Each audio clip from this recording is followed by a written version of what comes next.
सो अब हम लोग कार्डियोजेनिक शॉक हम लोग ने देख लिया। अब हम लोग डिस्ट्रीब्यूटिव शॉक पढ़ते हैं। तो डिस्ट्रीब्यूटिव शॉक के अंदर 3 सब टाइप्स आता है। सबसे पहले हम लोगों ने देखा कि हाइपोवॉल्यूमिक शॉक था, next was cardiogenic shock and third is the distributive shock, जिसके अंदर 3 सब टाइप्स आता है, that is the septic shock, anaphylactic shock and the third one is the neurogenic shock. So we will read one by one. तो सबसे पहले हम लोग ने डिस्ट्रीब्यूटिव शॉक ये समझते हैं कि डिस्ट्रीब्यूटिव शॉक होता क्या है। तो distributive shock, this occurs when the afterload is excessively reduced and the utilization of oxygen is impaired. तो distributive shock तब होता है because when there is any peripheral vascular resistance, अगर कहीं पर हैम्पर हुआ कार्डियक का, जैसे कि हार्ट जो जैसे कि कार्डियक जो मसल्स रहते हैं या फिर हार्ट के जो स्ट्रक्चर्स रहते हैं उसमें नॉर्मली जो फिजियोलॉजिकली एक पेरिफेरल वास्कुलर रेजिस्टेंस रहता है टू प्रिवेंट एनी बैकफ्लो। जैसे कि यहाँ पे सप्लाई हो रहा है ब्लड का, तो इसमें एक रेजिस्टेंस रहता है टू प्रिवेंट एनी बैकफ्लो और पुलिंग ऑफ द ब्लड, ठीक है, जिससे कि सारे जो ब्लड वॉल्यूम है या फिर जो सारे ब्लड है वो हार्ट में जाके रिसीव हो, ठीक है। तो यहाँ पे एक रेजिस्टेंस प्रोवाइड करता है, ठीक है, normally physiologically. But in case of distributive shock there is hamper और देयर इज जो पेरिफेरल वास्कुलर रेजिस्टेंस है उसका एबनॉर्मलिटीज होता है, यानी पेरिफेरल वास्कुलर रेजिस्टेंस जो होता है वो मेंटेन नहीं होता है, जिसके वजह से क्या होता है, जो ब्लड हार्ट के पास जाता है वो ठीक ठाक से हार्ट में सप्लाई नहीं होगा और वो पुलिंग होगा ब्लड का, ठीक है, जिसकी वजह से हार्ट में सारा ब्लड पहुंच नहीं पाएगा। तो उसमें क्या होता है, जैसे कि जो फिल होता है ब्लड, जो राइट आर्टरियम में जो सारे ब्लड फिल होते हैं from the superior vena cava और इंफीरियर वेना कावा, हाँ, हम लोग अभी स्टार्ट ही किए हैं कि डिस्ट्रीब्यूटिव शॉक होता क्या है। तो डिस्ट्रीब्यूटिव शॉक ये होता है कि ये जो हार्ट होता है, हार्ट में क्या होता है, जितने सारे वेसल्स, ब्लड वेसल्स रहते हैं ताकि जो ब्लड है वो हार्ट में जा करके सप्लाई दे। तो उसमें क्या होता है, पेरिफेरल वास्कुलर रेजिस्टेंस एक होता है। ये नॉर्मली होता है। रेजिस्टेंस किस लिए होता है, क्योंकि एक रेजिस्टेंस इसलिए हो ताकि जो सारे ब्लड है वो पुलिंग ना हो ब्लड, और पुलिंग ना हो करके वो जो हार्ट में है उस पर जाकर के ब्लड सप्लाई करे। तो नॉर्मली एक रेजिस्टेंस यहाँ पे वेसल्स में रहता है, पेरिफेरल वास्कुलर रेजिस्टेंस, ठीक है। But in case of distributive shock में क्या होता है, ये जो पेरिफेरल वास्कुलर रेजिस्टेंस है ये हैम्पर होता है, जिसकी वजह से क्या होता है, जो ब्लड है हार्ट में जो रिसीव हो रहा है वो पुल हो जाता है, पुलिंग ऑफ द ब्लड होता है, जिसकी वजह से हार्ट में ठीक ठाक से ब्लड नहीं पहुंच पाता, ठीक है। और जिसकी वजह से जो सारे प्रीलोड, यानी जो सुपीरियर वेना कावा और इंफीरियर वेना कावा से जो सब ब्लड आ रहे हैं, दैट इज द प्रीलोड, फिर वो जाते हैं तुम्हारे राइट वेंट्रिकल में, फिर जाते हैं तुम्हारे लंग्स में, लंग्स में प्योरीफाई होकर के लेफ्ट एट्रियम में जाते हैं, फिर लेफ्ट वेंट्रिकल में आते हैं। तो लेफ्ट वेंट्रिकल में आते आते it becomes after load, means जो सारे ब्लड एक्यूमुलेट हुए, कलेक्ट हुए हैं, that is the after load. And जब वो पंप करेगा left ventricular, then it reaches to the whole circulation by the outer, it is the after load. if any resistance, if any peripheral vascular resistance is hampered, ठीक है, कोई भी अगर aetiology से अगर पेरिफेरल वैस्कुलर रेजिस्टेंस अगर hampered होगा, there will be a pooling of blood. तो हार्ट में जितने सारे ब्लड जाना चाहिए उतना ब्लड नहीं जाएगा हार्ट में, जिसकी वजह से क्या होगा, अ काइंड ऑफ शॉक क्रिएट होगा, ठीक है। और उसके वजह से क्या होगा, ब्लड अगर हार्ट के जो सेल्स है, मतलब पेरिकार्डियम या मायोकार्डियम जो लेयर्स है, सेल्स है, उसमें अगर ब्लड अगर नहीं जाए, there will be a deprivement of the oxygen supply, जिसकी वजह से ऑक्सीजन का इंपेयर्ड होगा। तो डिस्ट्रीब्यूटिव शॉक क्या बोला है कि this occurs when the afterload is excessively reduced. Afterload because क्यों एक्सेसिवली रिड्यूस्ड है, because there is hamper of peripheral vascular resistance, जिसकी वजह से जो ब्लड है वो हार्ट में ठीक से नहीं पहुंच पा रहा है, ठीक है। That is why there is excessively reduced in afterload. If there is reduced in afterload, then heart beat could not able to pump the blood to the whole circulation, there will be a kind of shock, ठीक है, shock होगा, because it could not, because the cells or the myocardium or the pericardium layers is not utilizing the oxygen adequately, ठीक है। The oxygen is impaired since there is the afterload which is excessively reduced। तो distributive shock के अंदर 3 shock आता है, that is the septic shock, anaphylactic shock और neurogenic shock. ये जो 3 शॉक है, यही मैकेनिज्म, यही पाथवे फॉलो करते हैं। तो सबसे पहले अब हम आते हैं सेप्टिक शॉक क्या होता है। तो सेप्टिक शॉक में हम लोग क्या होता है कि नाम से ही समझ में आ रहा है सेप्सिस, और there will be any infection, infective cause और इन्फेक्शियस कॉज। ओके, तो जो सेप्टिक शॉक होता है उसमें मेनली होते हैं ग्राम नेगेटिव बैक्टीरिया ज्यादा पाए जाते हैं, और जो ग्राम नेगेटिव बैक्टीरिया है उनके वजह से ज्यादातर सेप्टिक शॉक होता है। ग्राम पॉजिटिव बैक्टीरिया में बहुत रेयर होता है, दैट इज स्ट्रेप्टोकोकस और स्टेफिलोकोकस, इनसे कम होता है। पर ज्यादातर जो ई कोलाई है, क्लेब्सिला है, ये सब बैक्टीरिया से ज्यादा सेप्टिक शॉक देखने को मिलता है। ठीक है, तो सेप्टिक शॉक क्या होता है कि any disruption of the cellular metabolism by the effect of inflammatory mediators plays a dominant role in the pathogenesis of septic shock. Prominent among these mediators are cytokinins. तो ऐसा हम लोग को पता है कि जितने सारे इन्फेक्शन कॉज होते हैं वो सारे क्या होते हैं, इन्फ्लेमेटरी मीडिएटर्स को एक्साइट करते हैं। ठीक है, कोई इन्फेक्शन होगा, बॉडी में इन्फ्लामेशन होगा, जिसकी वजह से क्या होगा, different inflammatory mediators, mainly TNF, tumour necrosis factors and cytokines और इंटरल्यूकिन्स, मेनली इंटरल्यूकिन 1 एंड 2, वो क्या होते हैं, वो मीडिएटर्स रिलीज होते हैं, जिसकी वजह से इन्फ्लामेशन होते हैं। ऑल्सो इसके साथ साथ प्लेटलेट एक्टिवेटिंग फैक्टर्स भी रिलीज होते हैं। तो ये सब क्या होते हैं, ये सब इन्फ्लामेटरी मीडिएटर्स है। ठीक है, any kind of bacteriological infection या इन्फ्लामेशन बॉडी में होगा, उसमें क्या होगा, इन्फ्लामेटरी मीडिएटर्स रिलीज होते हैं। ठीक है, तो यहाँ से यहाँ से एक बार हम लोग देख लेते हैं शॉर्ट में कि सेप्टिक शॉक हो कहता क्या है, इसके बाद हम लोग फिर इसमें आते हैं। तो देखो सेप्टिक शॉक में क्या होता है कि देखो सेप्टिक शॉक बेसिकली क्या होता है, it is a kind of vasodilatory shock. तो सेप्टिक शॉक में क्या होगा, जो बैक्टीरियाज होते हैं, mainly the gram negative bacteria, they release a toxins, mainly the endotoxins, जो कि वो टॉक्सिन्स होते हैं, हार्मफुल होते हैं, पॉइजनस होते हैं, जिसकी वजह से क्या होता है, जो वेसल्स हमारे हैं उसको वो डायलेट कर देता है, वो एंडोटॉक्सिन्स, जिसकी वजह से क्या होता है, there will be a pooling of blood. ठीक है, और पुलिंग ऑफ द ब्लड क्या होगा, जिसकी वजह से जो सर्कुलेशन में ब्लड ठीक से नहीं पहुंच पाएगा, जिसकी वजह से शॉक, सेप्टिक शॉक देखने को मिलेगा। तो बॉडी में क्या होगा, सीवियर इन्फेक्शन होगा, दैट लीड्स टू सेप्सिस। तो bacteria and toxins that will be released in the blood, जिसकी वजह से क्या होगा, there will be a inflammatory response syndrome, there will be a SIRS, that is severe inflammatory response syndrome. जैसे कि मैंने बोला, जो सारे इन्फ्लेमेटरी मीडिएटर्स है, tumour necrosis factors, then cytokinin, interleukins 1 and 2, then platelet aggravating factors, वो सारे release होते हैं और इन्फ्लेमेशन क्रिएट करते हैं। उसके बाद क्या करेगा बॉडी, क्या करेगा, नॉर्मली 4 चीज साइन हम लोग को देखने को मिलेगा उसके बाद।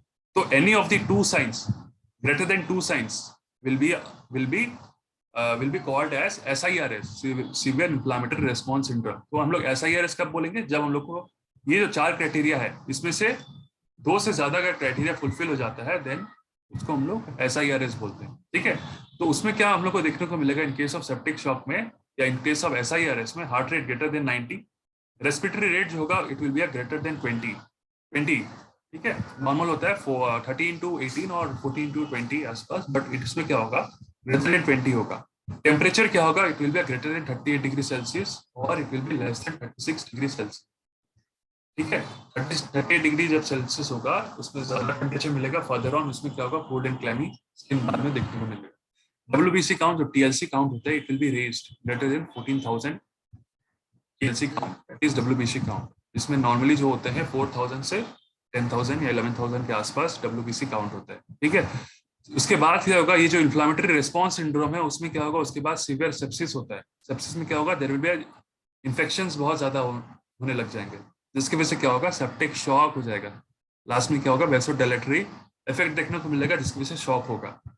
तो सेप्टिक शॉक हम लोग किसको बोलते हैं, septic shock, sepsis plus hypotension, ये दोनों को हम लोग मिला करके सेप्टिक शॉक बोलते हैं। ठीक है, तो सेप्टिक शॉक किसको हम लोग बोलते हैं, septic shock when there will be a sepsis with hypotension. Hypotension क्यों हो रहा है, बिकॉज एंडोटॉक्सिन रिलीज हो रहा है ब्लड में, जिससे वेसोडायलेटरी इफेक्ट देखने को मिल रहा है, जिसकी वजह से हाइपोटेंशन हो रहा है, ब्लड प्रेशर लो हो रहा है। ठीक है, और प्लस सेप्सिस होगा, हाइपोटेंशन होगा, plus it is not responding to any IV fluids. अगर हम लोग आईवी फ्लूइड्स दे करके जो फ्लूइड मैनेजमेंट दे रहे हैं, अगर इसमें फ्लूइड का कमी हो गया, तो हम फ्लूइड अगर दे रहे हैं तो उससे रेस्पॉन्स भी नहीं हो रहा है, तो उसको हम लोग सेप्टिक शॉक बोलेंगे। ठीक है, plus it does not respond to any vasopressors. Vasopressors क्या होते हैं, जो सारे ड्रग जो वेसो कंस्ट्रिक्टर्स होते हैं, मतलब अगर वेसो कंस्ट्रिक्टर्स हो गए तो वो क्या होगा, हार्ट में जो ब्लड पंप होगा, ब्लड वो ज्यादा करके पंप करेगा, जितना फ्लूइड है रह गया है फ्लूइड, तो अगर वेसो कॉन्स्ट्रिक्ट हो जाए तो ज्यादा करके ब्लड हार्ट में रिसीव होगा। तो इसलिए वेसो डायलेटर को कंस्ट्रिक्ट करने के लिए वेसोप्रेसर्स यूज होते हैं। ठीक है, मेनली क्या क्या होते हैं, मेनली हमारे एड्रेनलिन, तुम्हारा नॉन एड्रेनलिन, ठीक है, ये सारे ड्रग हमारे वेसोप्रेसर्स होते हैं। और उसके बाद हम लोग देखो इसमें दिया हुआ for example adrenaline, non adrenaline and dopamine, these are the drugs which is a vasopressor, vasoconstrictory effect इसमें दिखेगा। ये तो हो गया सेप्टिक शॉक। तो सेप्टिक शॉक हम लोग किसको बोलते हैं, सेप्सिस होगा प्लस हाइपोटेंशन होगा plus it is not responding to IV fluids plus not respond to any vasopressors, ये होता है सेप्टिक शॉक का डेफिनेशन। ठीक है, अब बोलते हैं हम लोग रेफ्रैक्टरी सेप्टिक शॉक किसको बोलते हैं। तो septic shock it is when it is greater than 1 hour तक सेप्टिक शॉक होगा, उसको हम लोग बोलते हैं refractory septic shock. Then when it is does not respond to any IV fluids और वेसोप्रेसर्स। तो रिफ्रैक्टरी किसको बोलते हैं, जब septic shock it will prolong और it will be greater than up to 1 hour से ज्यादा अगर हो। तो पैथोजेनेसिस क्या है इसका शॉर्ट में, बैक्टीरियल का इन्वेजन होगा, इट विल रिलीज टॉक्सिन। जो टॉक्सिन होगा वो क्या करेगा, it will activate the immune system of our body. तो जो हम लोग जैसे मैंने बोला कि इन्फ्लामेटरी मीडिएटर्स जो सारे हैं, cytokinin, tumour necrosis factors and cytokinin, ठीक है, प्लेटलेट एग्रीवेटिंग फैक्टर्स, वो सारे इन्फ्लामेटरी मीडिएटर्स रिलीज होंगे वेसल्स में, और वो वेसल्स क्या होगा देखो, वेसो डायलेशन कराएगा। ऑल्सो टॉक्सिन्स क्या होते हैं ना, नाइट्रोजन ऑक्साइड का रिलीज करता है और it is also very harmful, और ये क्या करते हैं, जो वेसल्स है उसको डायलेट करते हैं। ठीक है, जिसकी वजह से क्या होता है, सेप्टिक शॉक देखने को मिलता है। ऑल्सो कैपिलरीज का लीक आउट करता है। ठीक है, तो ये बैक्टीरियल जब इन्वेशन करेगा, ये दो इफेक्ट देखने को मिलते हैं। ठीक है, अब फेजेस आते हैं हम लोग। तो इसमें 2 फेज होता है सेप्टिक शॉक में, एक होता है अर्ली फेज, एक अर्ली साइन देखने को मिलता है, एक मिलता है हम लोग को late sign. If it is not treated then we will get a late sign. तो अर्ली साइन में क्या मिलेगा, there will be a warm shock. Warm shock का मतलब क्या है, उसमें हार्ट रेट ज्यादा मिलेगा पेशेंट का, कार्डिक आउटपुट ज्यादा देखने को मिलेगा, perfusion try to maintain and fever there will high fever. ये वार्म शॉक क्यों मिलेगा, क्योंकि ये फिजियोलॉजिकल हो रहा है। अब मान लो कोई भी शॉक हो रहा है तो बॉडी हमारा फर्स्ट ट्राई करेगा कि उसको कंपेंसेट करने का। तो बॉडी जो है खुद ब खुद ट्राई करेगा कि वो शॉक को कंपेंसेट करने का विदाउट, ठीक है, it is a physiological mechanism. Body खुद चाहेगा कि ये अपने से शॉक मैकेनिज्म के थ्रू ये शॉक को ट्रीट करे, इसलिए हार्ट रेट को बॉडी क्या करेगा, ज्यादा पंप कराएगा, कार्डिक आउटपुट ज्यादा होगा, और वो परफ्यूजन जो है, हाइपो परफ्यूजन जो हुआ है बॉडी में ड्यू टू सेप्सिस, वो परफ्यूजन को मेंटेन करेगा। और फीवर क्यों मिलेगा, क्योंकि यहाँ पे इन्फ्लामेटरी मीडिएटर्स एक्टिव है, जिसकी वजह से इन्फ्लामेशन होगा और फीवर, इनिशियली में हम लोग को फीवर देखने को मिलेगा। ठीक है, अब व्हेन इट गेट्स अनट्रीटेड, अब ये जब ट्रीटमेंट हम लोग इसका इस अर्ली फेज में अगर हम लोग नहीं करेंगे सेप्टिक शॉक का, तब क्या होगा, ये लेट फेज में कन्वर्ट हो जाए। तो लेट फेज में कन्वर्ट होकर then it leads to cold shock. ऐसे हम लोग देखते हैं ना, बॉडी सेप्टिक शॉक्स में क्या होता है, बॉडी पेशेंट को क्या होता है, कोल्ड इन्फ्लेमेटरी स्किन हो गया है। ठीक है, तो it is the late presentation और द लेट फेज। तो कोल्ड शॉक होता है उनमें। ठीक है, तो कोल्ड शॉक में मतलब क्या है, वेसो डायलेशन होगा, जिसकी वजह से हाइपोटेंशन होगा, बीपी लो होगा। ठीक है, कोल्ड एंड क्लैमी स्किन होगा। Heart rate will be high, heart rate जैसे पहले ज्यादा था, अब क्या होगा, हार्ट रेट थोड़ा कम आएगा। लाइक पहले 130 आ रहा है, अब 110 100 ऐसा आएगा हार्ट रेट। अब जो परफ्यूजन जो बॉडी मेंटेन कर रहा था खुद ब खुद, अब इसको अगर मान लो treatment, when we are not giving any treatment in the early phase, then so perfusion it leads to hypoperfusion. Cells को, मायोकार्डियम सेल्स को, लाइक उसमें सेल्स को न्यूट्रिशन नहीं मिल रहा है ड्यू टू हाइपोपरफ्यूजन, और टेम्परेचर क्या होगा, इट बिकम्स लो। इसकी वजह से क्या होगा, कोल्ड एंड क्लाइमी स्किन देखने को मिलेगा। Initially there will be a warm skin, then later on if it is not treated in late stage, the temperature will be low and it leads to cold and clammy skin. ठीक है, तो management हम लोग क्या करते हैं, management हम लोग पहले first of all IV continue रखते हैं, लाइक 20 to 30 ml पर केजी, यानी मेनली जो आईवी फ्लूइड्स है उसको दे करके रखते हैं। Then broad spectrum antibiotics is very much beneficial, mainly gram negative organisms में हम लोग, सिंस यहाँ पे ग्राम नेगेटिव बैक्टीरिया की वजह से ज्यादा देखने को मिल रहा है, इसलिए हम लोग ग्राम नेगेटिव ऑर्गेनिजम्स में जो सारे ब्रॉड स्पेक्ट्रम एंटीबायोटिक्स यूज होते हैं वो सारे यूज करेंगे। देन ब्लड सैंपल विड्रॉ करके हम लोग जो ब्लड है उसका कल्चर करेंगे। Then we will see which kind of organism growth is there according to the report, whether which are the different drugs which is sensitive or resistant. Depending upon this higher sensitivity drug, will choose that antibiotic only. ठीक है, then central line जो है हम लोग उसमें IV cannula दे करके हम लोग सेंट्रल परफ्यूजन जो है उसको मेंटेन रखते हैं। तो यहाँ पे जो ड्रग ऑफ चॉइस, ये इतना याद रखो कि drug of choice in case of septic shock is non adrenaline. ठीक है, non adrenaline is the drug of choice in case of septic shock. ये इतना भी डोज अभी का याद रखने की जरूरत नहीं है, थोड़ा कॉम्प्लिकेटेड है, अभी ये मत तुम लोग याद रखो। बस एटलीस्ट ये याद रखो, इन case of septic shock the drug of choice is the infusion of non adrenaline. ठीक है, तो ये तो हम लोग ने देख लिया बेसिक्स सेप्टिक शॉक क्या होता है। तो हम लोग एक बार फिर से रिवाइज कर लेते हैं कि सेप्टिक शॉक हम लोग ने देखा था इसका मैकेनिज्म। जैसे कि कॉज क्या था, जैसे हम लोग ने बोला कि सेप्टिक अबॉर्शन एब्डोमिनल पेरिटोनाइटिस भी हो सकता है, जिसकी वजह से बैक्टीरियोलॉजिकल इन्वेजन होता है ब्लड वेसल्स में, एनी काइंड ऑफ एब्सेस और बिलियरी इन्फेक्शंस। ठीक है, और इन्फेक्शंस आफ्टर परफॉर्मिंग ट्रैकियोस्टोमी, इसमें क्या होता है, बैक्टीरिया का इन्वेजन हो जाता है ब्लड वेसल्स में और कैपिलरीज में। तो ऑर्गेनिजम्स कॉमन क्या क्या है देखो, इकोलाई है, क्लेप्शिला है, प्रोटियस है, स्यूडोमोनास है, these are mainly the gram negative bacteria. ये इन्फेक्शन होगा जिसकी वजह से इन्फ्लामेशन एंड सेलुलर एक्टिवेशन होगा।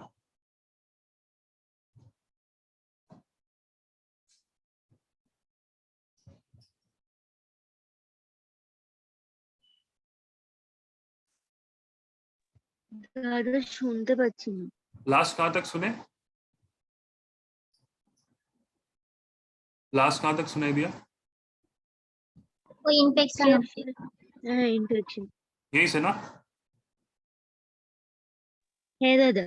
अच्छा, तो कॉमन ऑर्गेनिजम्स क्या क्या है देखो, ई कोलाई है, क्लिप्शिला है, proteus, pseudomonas, these are mainly the gram negative bacteria. Infection कराता है, then inflammation and cellular activation कराएगा, release of cytokinins and free radicals, then there will be a injury to the endothelial layers of the pericardium और the surrounding जो भी blood vessels है उसका injury होगा, which leads to, देखो पहले हम लोग को फीवर, टैकीकार्डिया, टैकोपनिया मिलेगा, दैट इज रेस्पिरेटरी रेट ज्यादा मिलेगा, टैकीकार्डिया मिलेगा, फीवर मिलेगा, then it leads to multi-organ dysfunction syndrome because perfusion maintain नहीं हो रहा है, बिकॉज वाइटल ऑर्गन्स है उसमें ठीक ठाक से परफ्यूजन मेंटेन नहीं हो रहा है, जिसकी वजह से there will be multi organ dysfunction.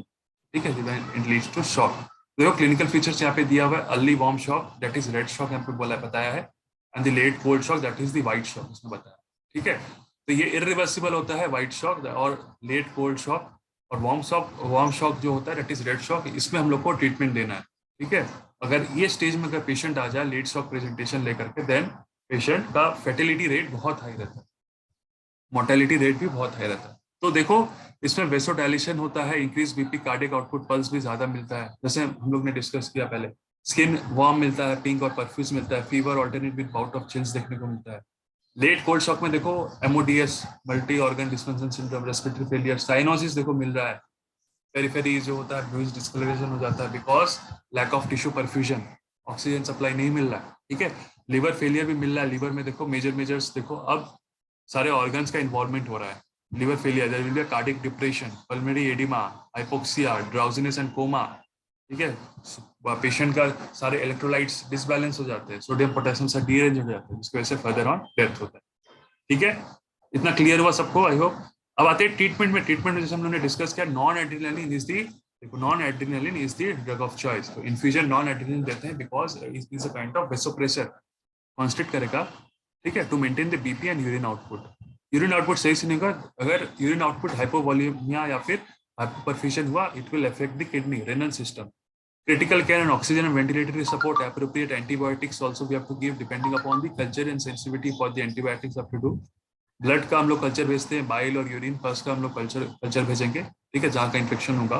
Correction of the fluid and electrolyte, जैसे मैंने बोला कि यहाँ पे इलेक्ट्रोलाइट डिसबैलेंस होता है, जिसकी वजह से कोमेटोज और पर्सन जो होता है ड्राउजी होता है। ठीक है, इसलिए इलेक्ट्रोलाइट बैलेंस हमको करना है with the help of crystalloids और ब्लड ट्रांसफ्यूजन।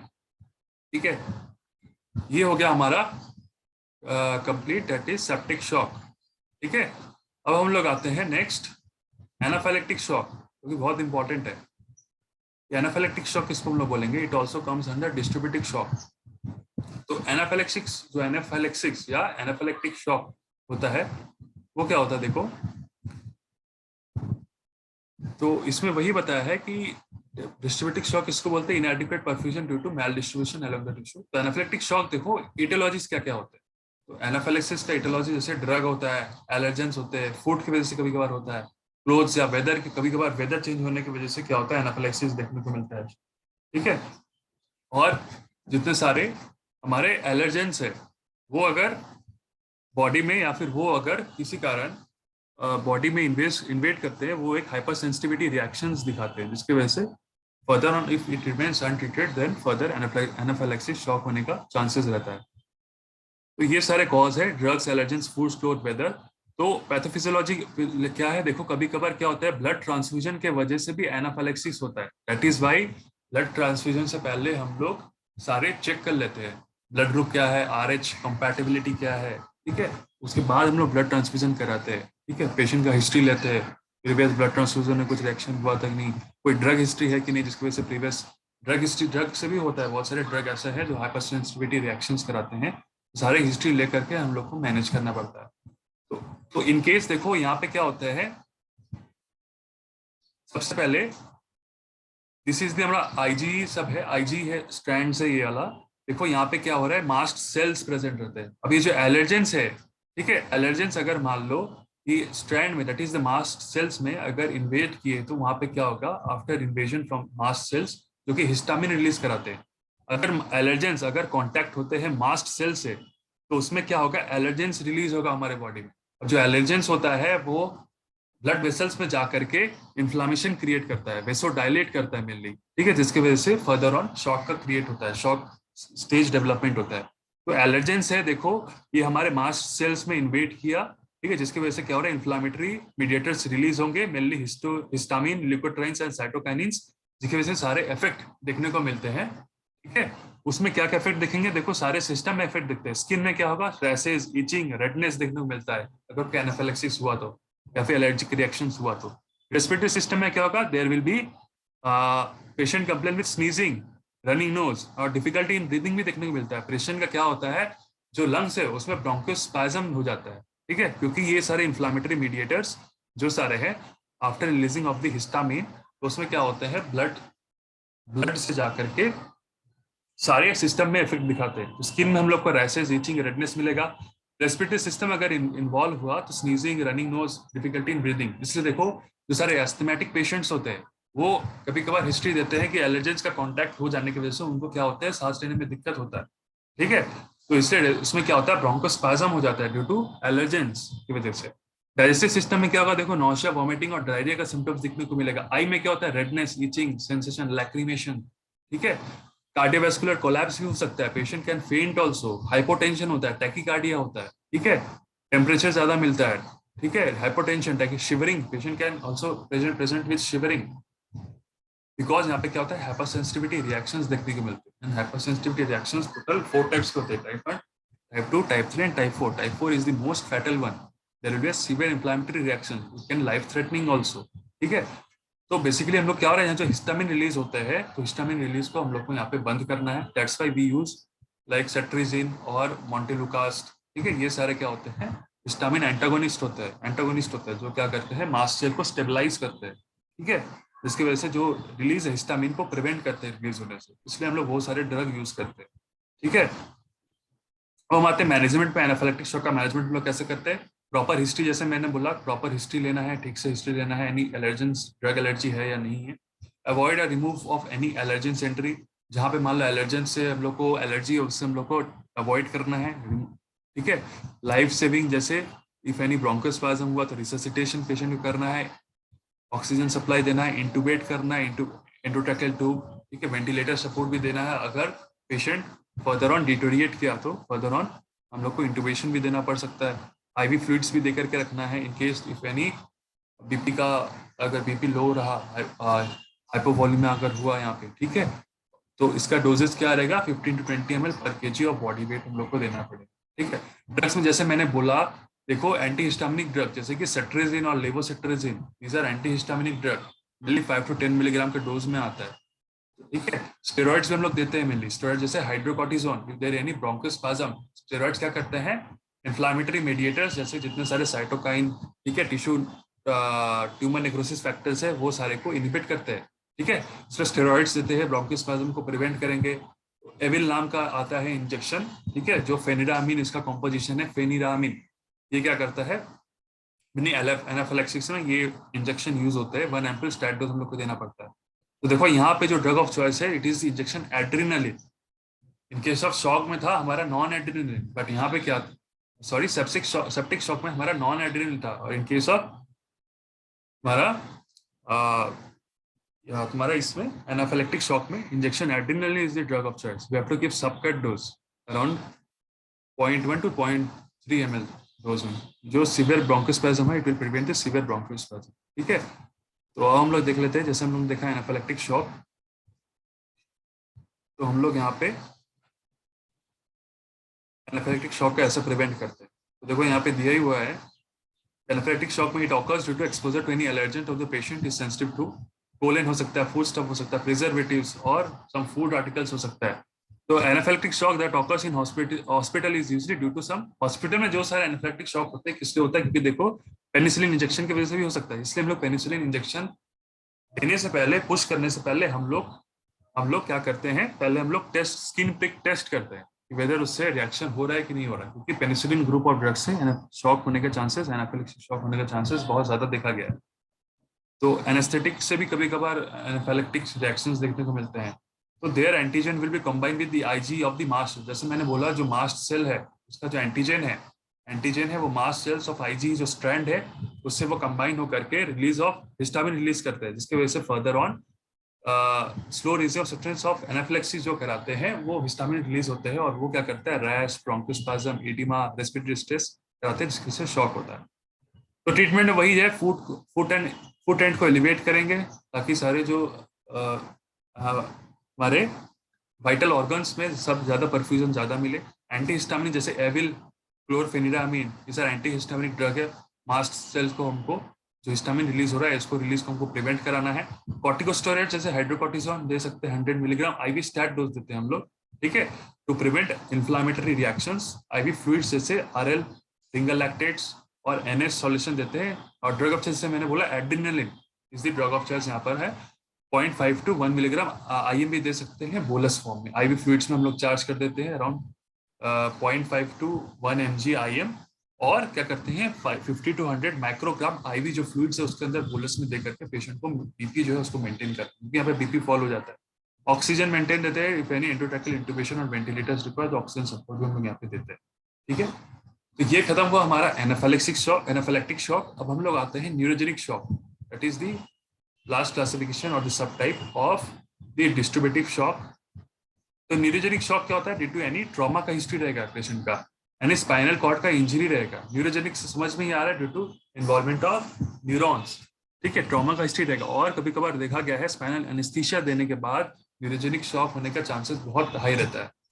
ठीक है, तो क्या करता है बेसिकली, जो वेसल्स होते हैं, मतलब जैसे हम लोग मान लो इफ ट्रॉमा हुआ स्पाइनल कॉर्ड में, अगर मान लो स्पाइनल कॉर्ड में अगर इंजरी हुआ तो क्या होते हैं, वेसल्स होते हैं वहाँ पे, मसल्स रिलैक्स करेंगे और वेसल्स डायलेट हो जाते हैं। सभी में वेसल्स डायलेट हो रहे हैं जितने सारे डिस्ट्रीब्यूटिव कॉज है, और जो ब्लड है वो देखो return to heart that will be reduce.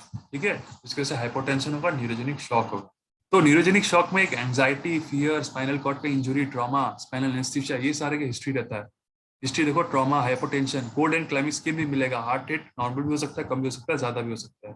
ठीक है, तो फ्लूइड्स, और पेशेंट को इमोबलाइज करेंगे, एक जगह रखेंगे, पेशेंट को स्टेबलाइज करेंगे, हार्ड सरफेस में पेशेंट को इमोबलाइज करते हैं और ऑपरेट करते हैं as soon as possible. In case of trauma, अगर कहीं पर मान लो न्यूरॉन का कहीं इंजरी भी होता है तो वो न्यूरॉन को हम लोग सर्जिकली रिपेयर भी करते हैं। ठीक है, तो न्यूरोजेनिक शॉक में देखो क्या बताया गया है। न्यूरोजेनिक शॉक में यहाँ पे इसका पैथोफिजियोलॉजी बताया। देखो, इफ एनी ट्रॉमा का हिस्ट्री रहेगा to any spinal cord, there will be a blockage of the sympathetic nervous system. तो सिंपैथेटिक नर्वस सिस्टम क्या करता है, हमारा जो वेनस है और आर्टरी का उसका टोन मेंटेन करता है। If any there will be a blockage of sympathetic nervous system, there will be a loss of artery और वेनस टोन, जिसकी वजह से क्या होगा, देखो पुलिंग ऑफ द ब्लड होगा in the peripheral circular system.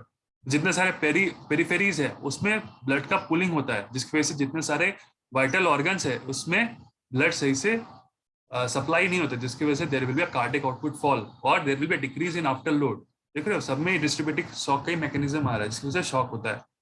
तो क्लिनिकल फीचर जैसे हाइपोटेंशन विदाउट टैकीकार्डिया इसमें नहीं मिलेगा मिलनी न्यूरोजेनिक शॉक। और यहाँ पे यही साइन है, हम लोग जैसे डीडी करते हैं डिफरेंशियल डायग्नोसिस, जैसे सारे सब डिफरेंट शॉक्स में हमको टैकीकार्डिया मिला, बट इन केस ऑफ ये याद रखना है neurogenic shock there will be no tachycardia, there will without any tachycardia, इसमें टैकीकार्डिया नहीं मिलता है मिलने, पेशेंट का हार्ट रेट नॉर्मल रहता है। हाइपोटेंशन होगा, नॉर्मल यूरिन आउटपुट भी मिलेगा इसमें, बाकी सारे में यूरिन आउटपुट रीअरेंज रहते हैं। तो ट्रीटमेंट देखो फुट एलिवेशन, फ्लूइड एडमिनिस्ट्रेशन, वेसोकॉन्स्ट्रिक्टर्स और injection morphine for pain relief. ठीक है, तो ये होता है न्यूरोजेनिक शॉक का पेन लाइक मैनेजमेंट। ठीक है, नेक्स्ट